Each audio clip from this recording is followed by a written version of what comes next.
Kecamatan Ilir. Sekaligus sebagai mahasiswa PPG dalam jabatan kategori 1 anggaran 3 tahun 2023. Program studi pendidikan biologi di LPTK Universitas Muhammadiyah Palembang dengan nomor peserta 201502936970. Pada hari ini Selasa 5 Maret 2024, saya akan melaksanakan uji kinerja materi sistem sirkulasi, submateri komponen darah dan penggolongan darah dengan model problem based learning. Berikut video praktik pembelajaran saya. Selamat menyaksikan.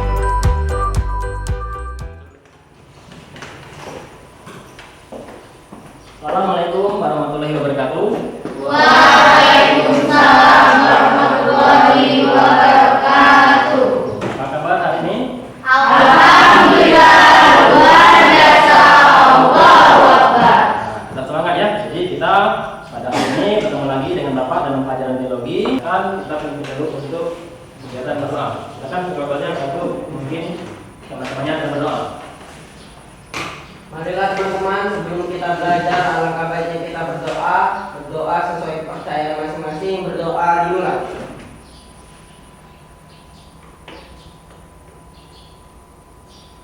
Berdoa selesai.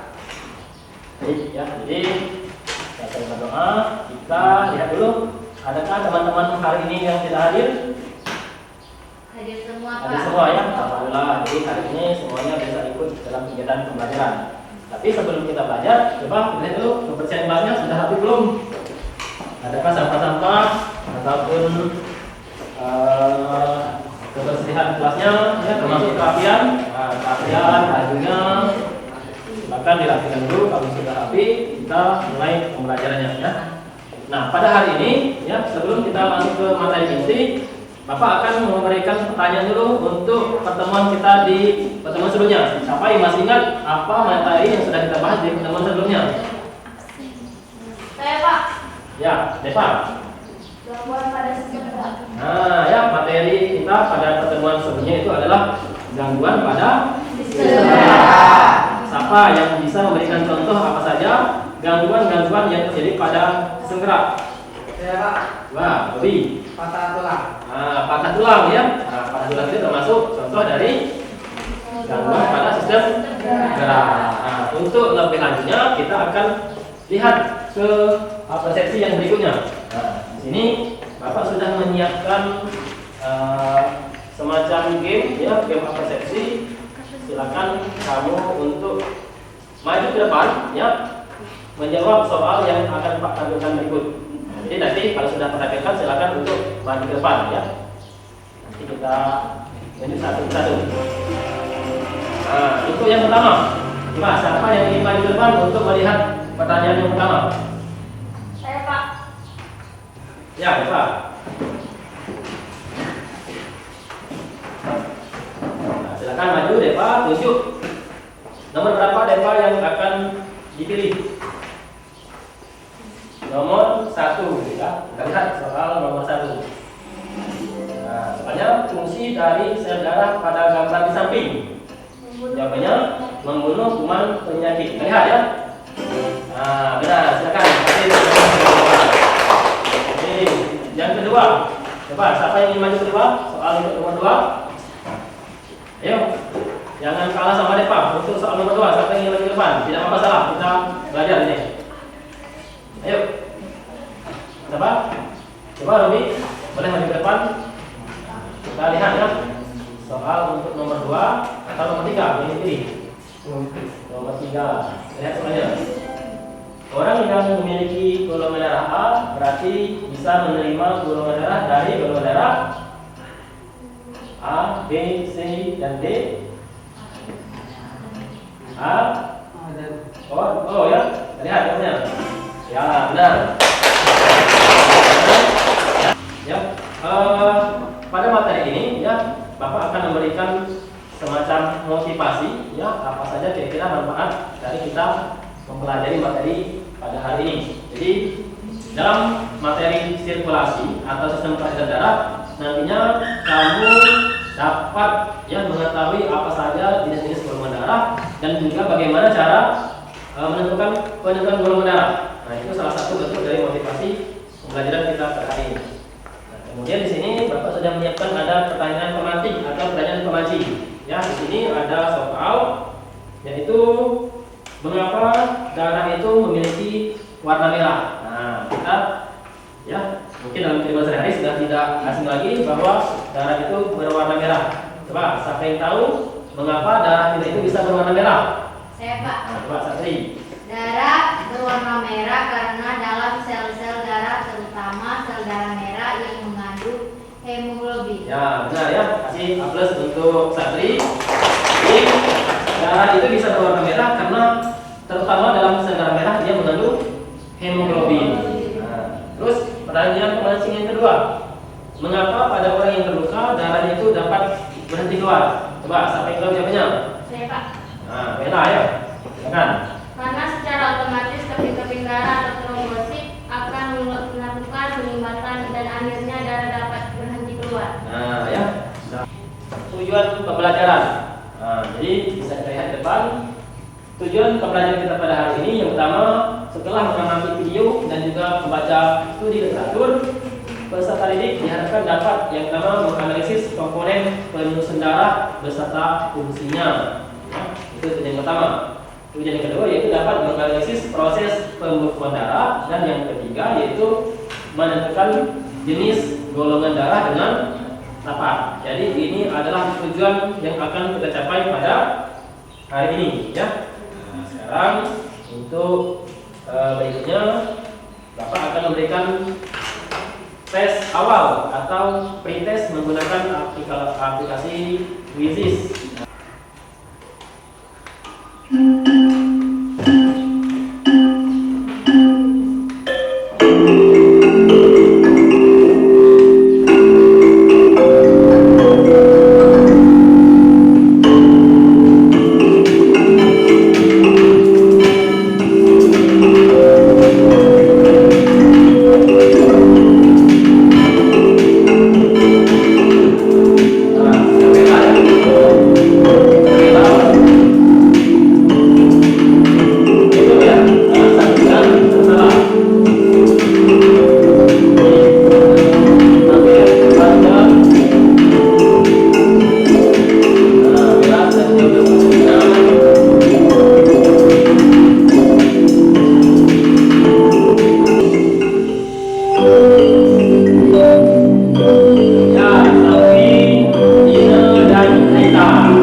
Setelah melakukan pretest, ya, kita masuk ke tahapan berikutnya. Kita akan melihat ada video orientasi masalah.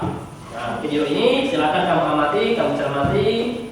Setelah itu nanti akan ada semacam pertanyaan, ya, pertanyaan mengenai apa yang ada dalam video tersebut. Silakan dilihat yang berikut.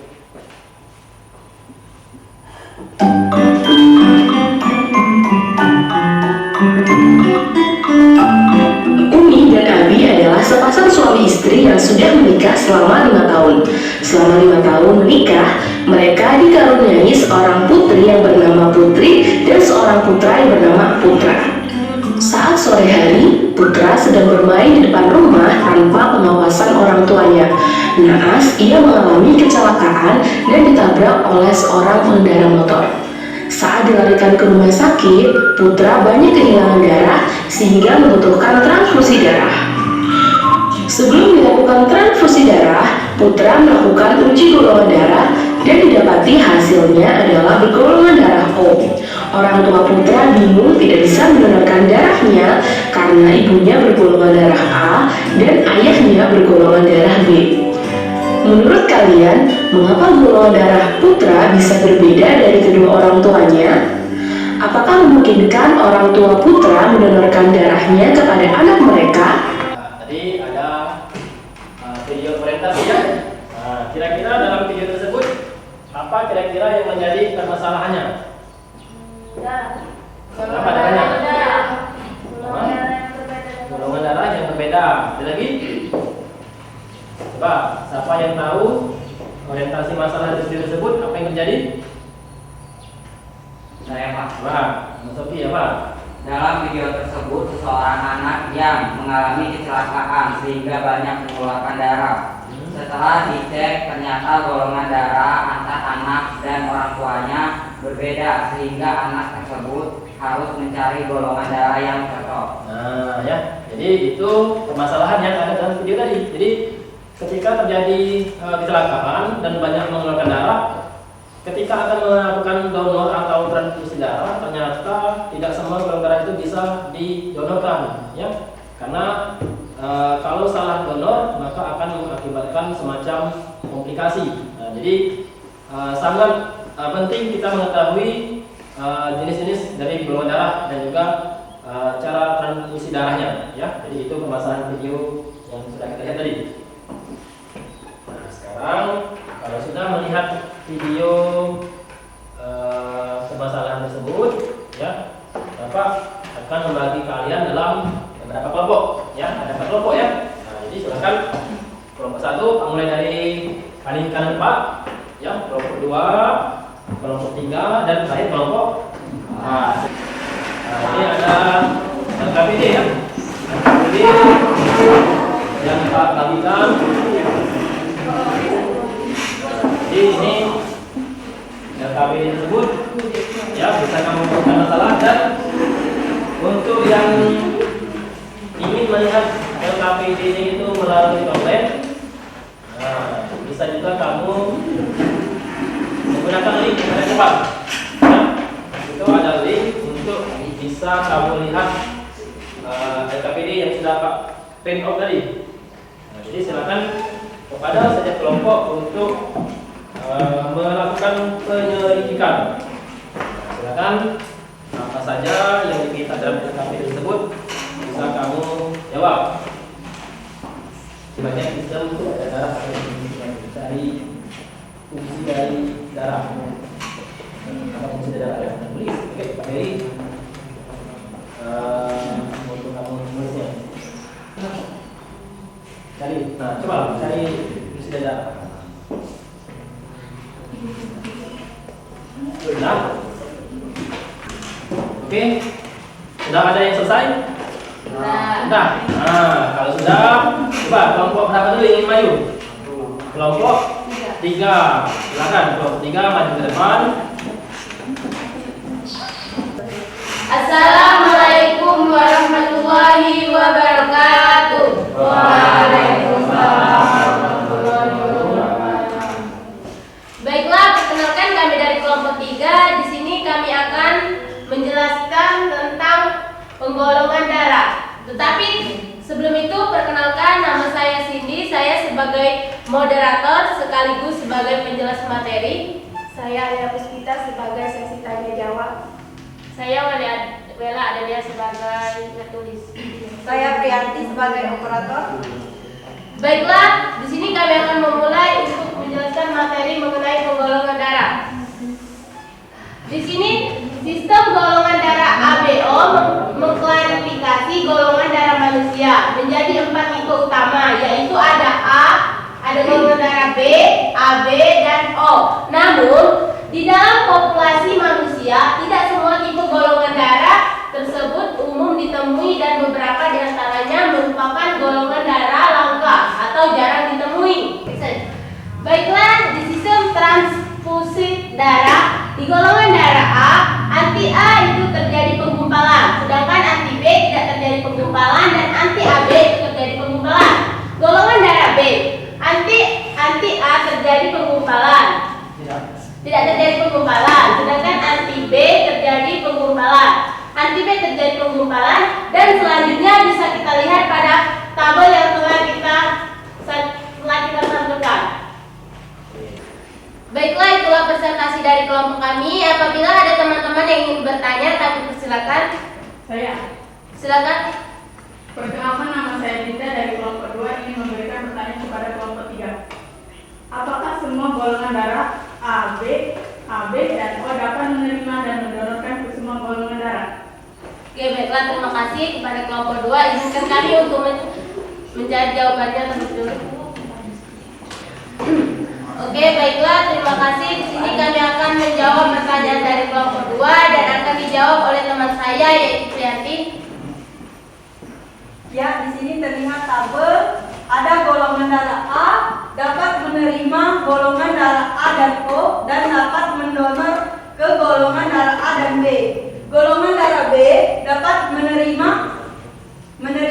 golongan darah B dan O dan dapat mendonor golongan darah B dan AB. Untuk golongan darah AB dapat menerima golongan darah A, B, AB dan O dan dapat mendonor ke golongan darah AB. Untuk golongan darah O dapat menerima golongan darah O dan dapat mendonor kepada golongan darah A, B, AB dan O. Ya, itulah jawaban dari kelompok kami. Apakah kelompok 2 sudah merasa puas atau sudah mengerti? Sudah. Ya, terima kasih. Baiklah, jika tidak ada lagi teman-teman yang ingin bertanya, maka presentasi kami hari ini kami tutup. Wassalamualaikum warahmatullahi wabarakatuh. Waalaikumsalam warahmatullahi wabarakatuh. Assalamualaikum warahmatullahi wabarakatuh. Waalaikumsalam warahmatullahi wabarakatuh. Baiklah, kami dari kelompok 1 akan menjelaskan materi dari hasil diskusi kami. Sebelum itu, perkenalkan saya Deva Alisa sebagai moderator dan pembaca materi. Perkenalkan, nama saya Satriani sebagai penulis. Perkenalkan, saya Rita sebagai penjawab. Perkenalkan, nama saya Rede Lahi sebagai operator. Baiklah, untuk memanfaatkan waktu, di sini saya akan menjelaskan mengenai komponen darah atau sel darah merah. Fungsi darah yang pertama yaitu sebagai alat pengangkut, sebagai benteng pertahanan tubuh, menjaga stabilitas suhu tubuh dan mengatur keseimbangan asam basa, membantu proses pembekuan darah. Darah, komponen darah terbagi menjadi 2, yaitu ada plasma darah yang terdiri dari air 90%, protein darah, enzim, hormon, dan sisa metabolisme. Kemudian ada sel-sel darah yang terdiri dari eritrosit, leukosit, dan trombosit. Ciri-ciri sel darah merah atau eritrosit yaitu berbentuk bikonkav, tidak memiliki inti, tidak dapat bergerak bebas, dan umur 120 hari. Jumlah pada wanita dewasa 4 juta dan 5 juta dalam 1 mm kubik. Mengandung Hb sehingga berwarna merah, dibentuk oleh susu merah tulang, berfungsi mengangkut oksigen dari paru-paru ke seluruh tubuh. Nah, itulah materi yang dapat kami jelaskan pada hari ini. Kemudian kami membuka sesi tanya jawab. Kepada kelompok yang ingin bertanya, kami persilahkan.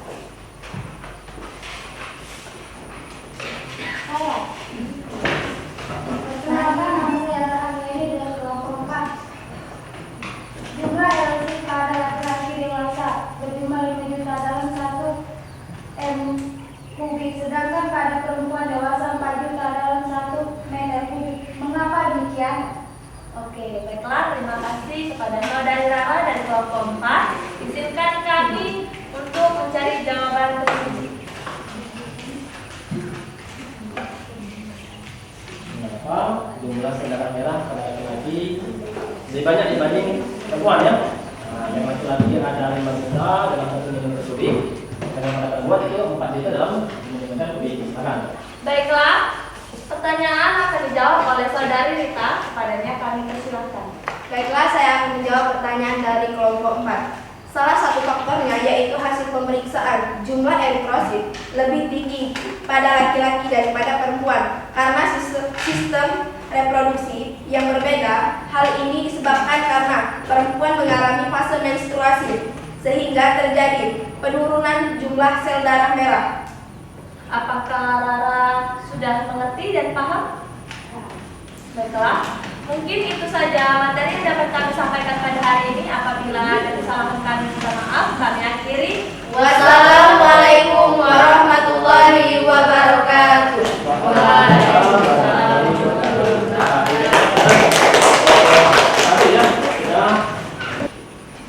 Jadi tadi yang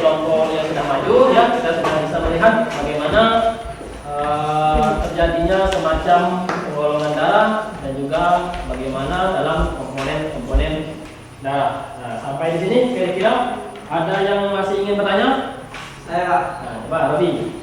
adakah jenis golongan darah yang dapat menerima dan mendonor darah ke semua jenis golongan darah? Nah, jadi pertanyaan Robi, adakah jenis golongan darah yang dapat menerima semua jenis golongan darah ya?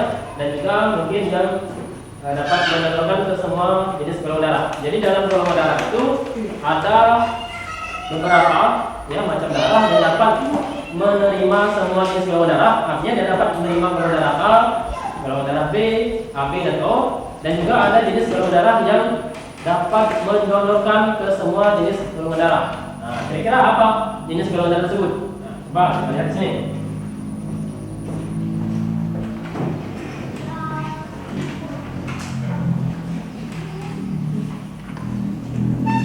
Nah, jadi di sini ya bisa kita lihat bahwa jenis golongan darah AB. Nah, golongan darah AB kita perhatikan depan. Darah AB ini dia dapat menerima semua jenis golongan darah. Ya, golongan darah AB dapat menerima semua jenis golongan darah, termasuk golongan darah A, B, AB dan O.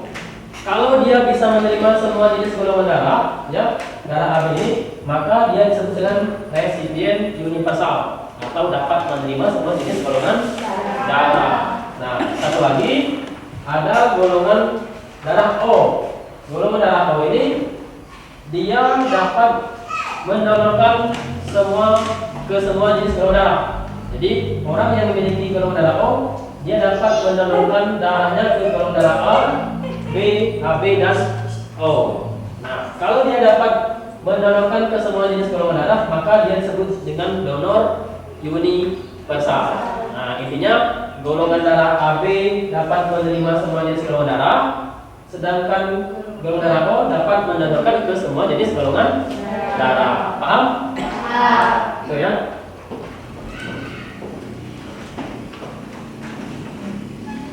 Yang berikutnya Pak akan memberikan kesempatan untuk menarik kesimpulan. Nah, silakan. Siapa yang bisa membuat kesimpulan ke depan? Pak, silakan maju ke depan. Boleh dibaca, boleh ditulis ya. Nah, untuk kesimpulan kita pada hari ini. Kesimpulan darah ada dua bagian utama. Yang pertama plasma darah, sel-sel darah, dan eritrosit, leukosit, dan trombosit.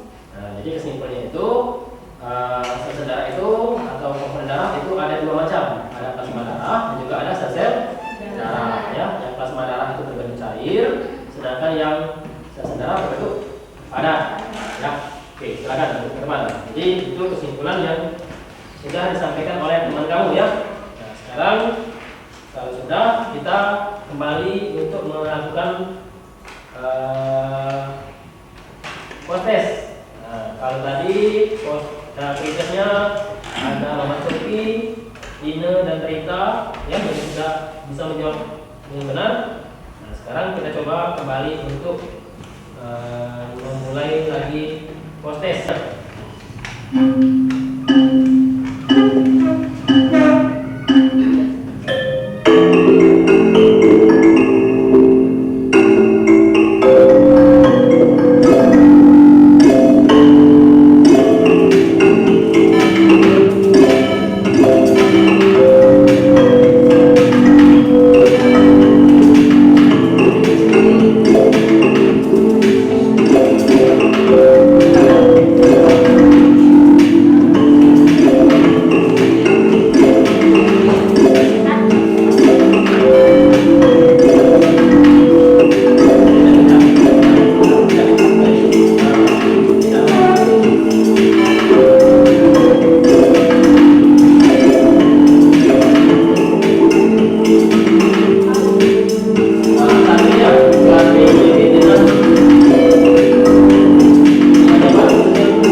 jadi di bagian berikutnya kita akan melakukan refleksi diri ya, atau refleksi peserta didik mengenai materi yang sudah kita bahas pada hari ini.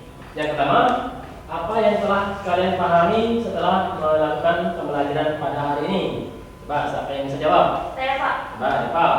Dapat mengetahui komponen-komponen darah. Nah, jadi kamu dapat mengetahui apa saja komponen-komponen yang ada dalam darah. Terus yang kedua, manfaat apa yang kalian rasakan setelah mempelajari materi kali ini?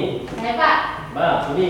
Dapat mengetahui golongan-golongan darah dan transfusi darah. Dapat mengetahui golongan darah dan transfusi darah. Nah, jadi dalam transfusi darah itu kita tidak bisa asal-asalan ya. Jadi golongan darah A hanya bisa kemana? Ya, golongan darah B bagaimana? Jadi tidak semua golongan darah itu bisa cocok. Nah, jadi itu manfaat yang dapat kita rasakan dalam pembelajaran kali ini. Nah, setelah melakukan refleksi, untuk di pertemuan berikutnya kita akan membahas masalah alat peredaran darah ya. Jadi masih dalam materi sirkulasi darah, namun di bagian kedua yaitu bagian alat peredaran darah. Jadi silakan kamu dipelajari di rumah mengenai alat peredaran darah. Dan untuk yang terakhir ya, kita untuk menutup kegiatan pembelajaran hari ini, mari kita tutup dengan berdoa. Silakan ketua kelasnya untuk mengisi semuanya dalam doa penutup.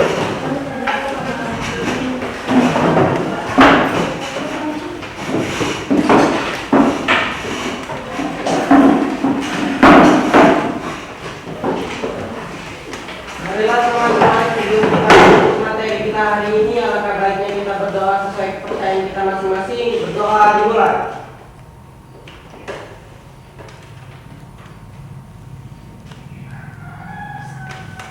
Berdoa selesai.